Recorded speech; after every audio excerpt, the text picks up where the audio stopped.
So today we just wanted to talk about the importance of boundaries, and we're discussing everything, of course, from our perspective and our, conscious partnership. But it's important to set boundaries in all of our relationships, and we actually have healthier relationships when we set boundaries with our loved ones and respect them mutually.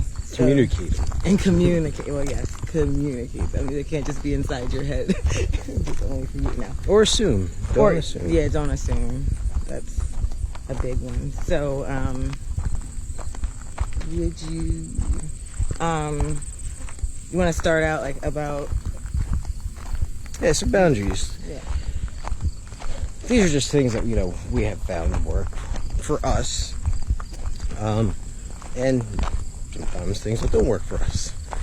But we've done exceptionally well, again, mostly through communications, but, setting boundaries and knowing your boundaries. For instance, there was some situations of which we were, discussing, like, well, what are our boundaries? Like, where's this, like, something you find acceptable, and where's something that you don't? And you don't always know the answer either. Sometimes you're like, well, this is it. It's like, well, under these circumstances, oh, well, you know what? Maybe it's not it, or maybe it's a learning process also as you go move along. But knowing them and communicating them, letting your partner know those, and again, don't assume, because as well as you might think your partner, it's always, if you have already even talked about it, it's not even negotiable. It's like, hey, you know what? I think I understand that this is what this boundary would be, but I just want to know that, and confirm your boundaries. Right. That's a big part of it too.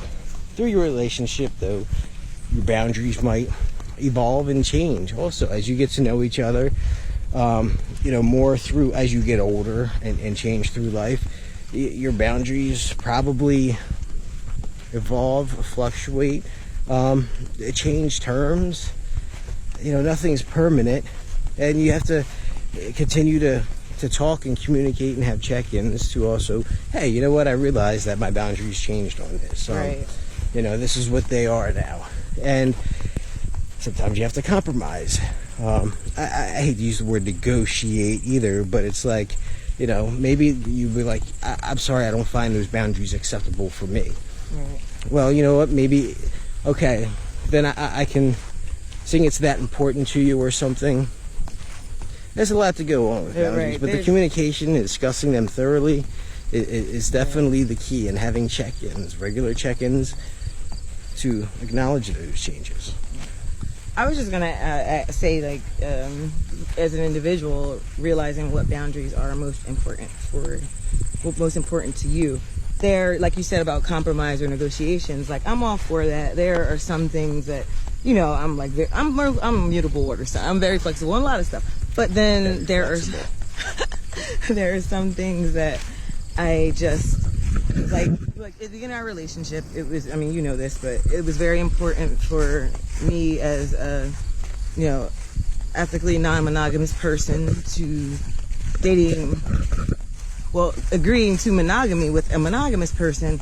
It was really important for me that you understood that, this wasn't some hat I could take on or off. Like, this is literally who I am. And another thing that was important to me is, like, I can,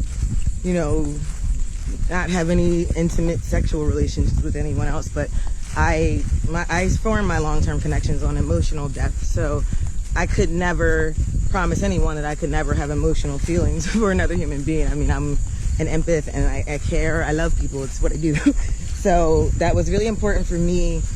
Like, I don't think we could have moved forward if I didn't believe he truly understood that. And, of course he did, and it's been fine. But, like, there are some boundaries that you need to set for yourself, and you absolutely say, no, this isn't one that, I'm going to allow to, I'm not negotiable on this one at all whatsoever. And that's fine, because we all deserve, to have our happiness and to have our boundaries respected. And the freedom to, if something doesn't work for us, to, say that and make our decisions from there.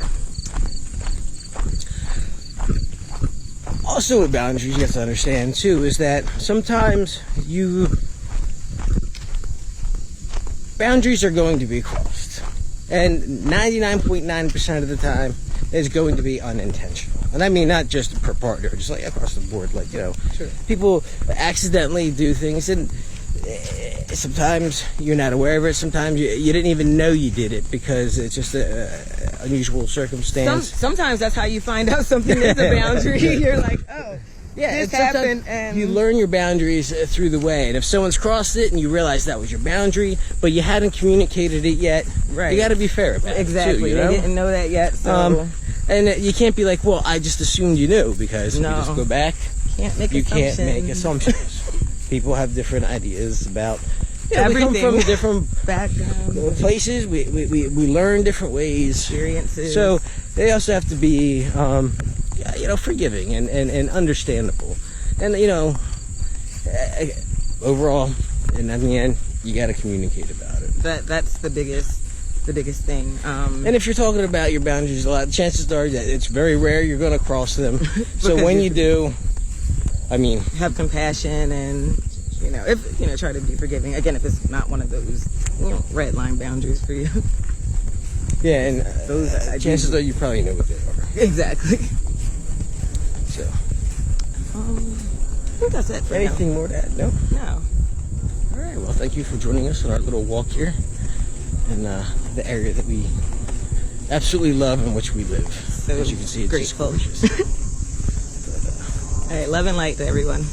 All right. See ya.